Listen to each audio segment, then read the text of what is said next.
ஒவ்வொரு மனிதனும் துன்பத்தை சந்திக்கிறான், பாடுகளை சந்திக்கிறான். அருமையானவர்களே, அதுதான் இயேசு கிறிஸ்து மனித அவதாரம் எடுத்து பூமியிலே பிறந்தார்.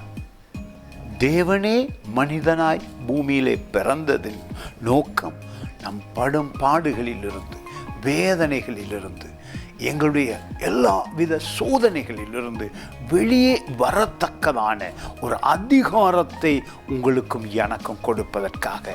பாருங்கள், இந்த வார்த்தை மிகவும் ஆசீர்வாதமாயிருக்கும். யாருக்குத்தான் நெருக்கம் இல்லை, துன்பம் இல்லை, பாடுகள் இல்லை, ஆனால் நம்பிக்கை, விசுவாசம் அற்புதமாக வெளியே கொண்டு வரும்.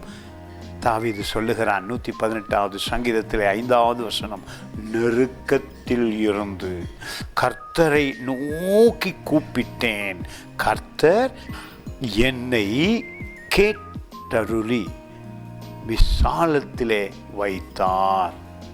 விசாலத்தில் வைத்தார் என்பது மிக மிக முக்கியமான ஒரு வார்த்தை. தேவனுடைய நன்மையை அனுபவிக்க வைத்தார். அவருடைய விடுதலையை தனி வாழ்விலே சுதந்தரிக்க வைத்தார். காரணம், தாவீது இயேசு கிறிஸ்துவை பூரணமாக நம்பினான். தேவன் வார்த்தையாயிருக்கிறார்.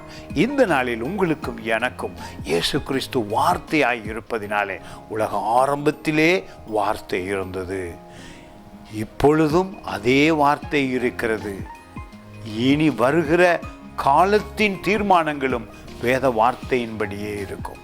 எனவே தேவன் இந்த நாளிலே உங்களையும் என்னையும் அற்புதமாக வெளியே கொண்டு வந்திருக்கிறார் அவருடைய வல்லமையினாலே. God bless you.